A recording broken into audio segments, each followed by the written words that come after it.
Mariah Carey's third wedding anniversary, to actor Nick Cannon, she produced twins, a boy and a girl. Now that's a production. Until tonight, these protective parents of the twins, who are just 6 months old, have kept them out of the spotlight. But you are about to meet them for the very first time. So, do they look like Mariah? Do they look like Nick?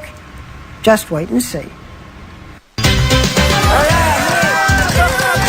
Mariah Carey is a bona fide megawatt diva. With more #1 singles than Elvis, she is Billboard's best-selling female artist in history, with a net worth estimated at $500 million. Nick Cannon, her second husband, is a comedian and emerging star in his own right. Thing is hot. He is everywhere. New York's #1 radio show, TV's America's Got Talent, Are you ready? and even an executive at Nickelodeon. The couple met in 2005 when Nick introduced Mariah at the Teen Choice Awards.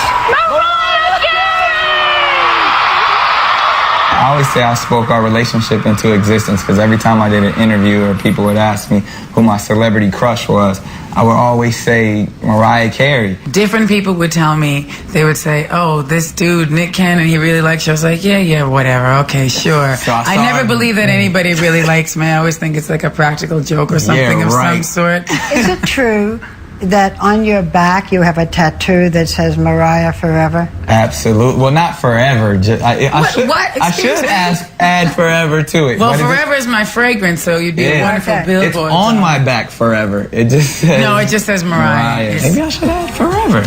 Forever or not, for now, the perks of marriage to Mariah Carey are pretty good. The couple divides their time between her homes in L.A. and this 12,000 square foot penthouse apartment in New York. In 2006, Mariah, then single, gave us a glimpse of what selling nearly 200 million albums can buy you. Mariah, I've never seen anything like this. It's like a movie set. Well, that's a pretty big statement coming from you. The closet is bigger than most people's living room. I call it the family room.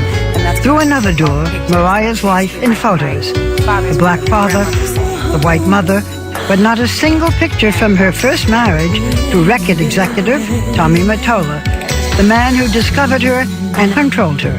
So were you afraid of marrying again? Initially, I was afraid of the concept of marriage, but this is a different situation, and I'm a different person. It's a different time in my life, and nobody will ever be able to steal my spirit again. So I'm just happy to be in love and to be here. You told me that you were afraid that you could never trust anyone again. Do you trust him? Sometimes. Oh, wait a minute. Sometimes? Wait a minute. Okay, I want to hear about Can I that. trust you more than sometimes? You tell me. Absolutely. Okay, then I trust him. Are you happy together? Absolutely. We are, especially when he's nice. When he's nice, he's the best guy on the world. Other times he's not nice? Yeah, you know. Really? He's a man, Barbara. Well, You know, let's put it the way, let's call it what it is. they both admit to being impulsive, marrying just weeks after they started dating. Nick, 11 years younger, proposed to Mariah here in the Moroccan room. I told her we were coming up here to see the view of the Empire State Building. You did. You said, let's go be festive and look at the Empire State Building. I said, that And we sounds both good. have a love for candy. Then I got down on one knee with my candy pop, and It's a she candy opened ring. her. Yes, I opened it. I thought it was a broken candy, but it was diamond ring. This one This ring was on my in it. finger. Shortly after they were married, she was pregnant. Before you became pregnant with the twins, Yeah, you had a miscarriage. yeah. That must have been very painful for both of you. It really was. It was really tough. Mariah healed by changing her lifestyle, becoming, she says, more zen-like, using acupuncture to relax. And then she and Nick tried again.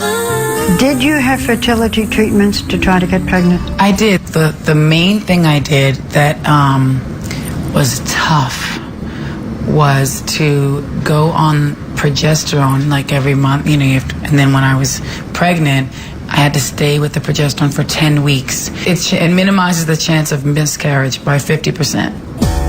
It worked. At age 40, Mariah was carrying twins, but it was a high-risk pregnancy. It was good news, but it was scary news at the same time.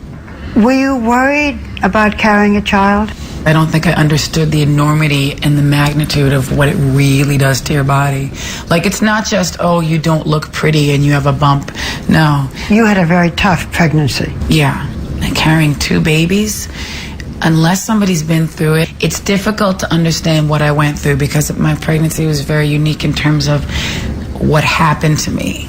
The public never knew about her long periods of bed rest, false labors, and several emergency trips to the hospital. What we did see was a very pregnant, very public, yet irrepressible Mariah releasing a Christmas album, performing for the president, even showing up in the Home Shopping Network to sell her clothing and jewelry lines. Much. Why are you showing me, you guys? I'm thanking you, and you promised not to show me like this. You also took some photographs. Yes. That I have. Oh boy, those. Some of them are with you cupping your hands over your wife's breast. Weren't you a little embarrassed? You know what? We were just trying to have fun. I still believe they're some of the most beautiful photos. You know, they are beautiful. For me to get at least my hair and makeup done during that time, I was so miserable. I hate to say it, I'm blessed, I'm so thankful, because people will watch this and be like, oh, Mariah Carey complaining about her pregnancy, and I don't want to do that. But Mariah says that late in her pregnancy, she could barely move, barely get out of bed by herself. I was afraid I wasn't going to be able to walk properly again. It was a huge strain. I would sit and then someone would need to help me up. I couldn't go even to the loo by myself. I was just like, what are we doing? Are we going to the hospital? No, I'm going to stick it out. I'm going to keep taking this medicine to keep these babies in. So they could be born full term? Yes, I wanted them to be. But I made it to 35 weeks, and then the doctor said it wasn't safe anymore. Then you had a C-section? Yeah, yes. By the end, 2 of her conditions went from difficult to dangerous. Gestational diabetes threatened her twins, and possible seizures from preeclampsia threatened her own life. So on April 30th, the couple's 3rd wedding anniversary, Mariah, with Nick playing DJ in the delivery room, gave birth. You had music going? I had to make sure, like the doc, I said, Doc, when you're getting ready to pull them out, make sure I could cue the music. Yeah. I had the camera, the lighting was right. So they came to the world to a live version, and the only reason I wanted it to be the live version is because I wanted them to hear the applause upon entering the world. Your song. It's my song, Fantasy. 2 healthy babies, a girl they named Monroe, after Marilyn, of course, followed by a boy they named Moroccan, after the room in which Nick proposed. So it's Rock and Monroe. Rock and roll.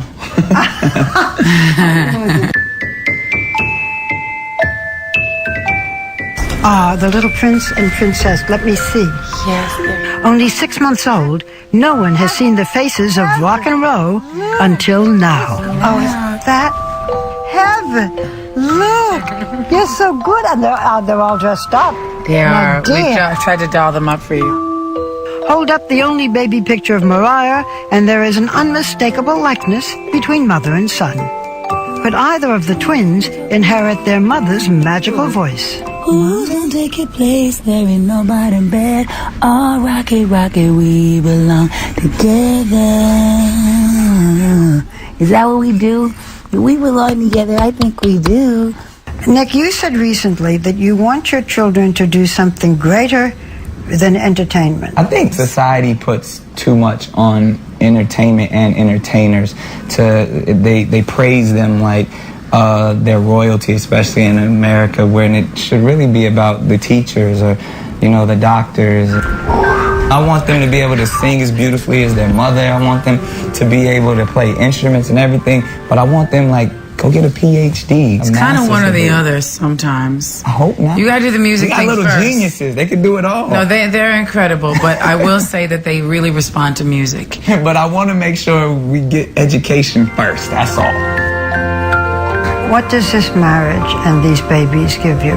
My family gives me everything. Unconditional love means the world to me. I mean, it's completion. It's just love. It's a beautiful place to be.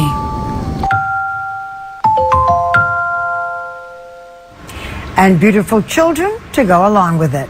Now, next week, I will be back with a special edition of 2020. 4 amazing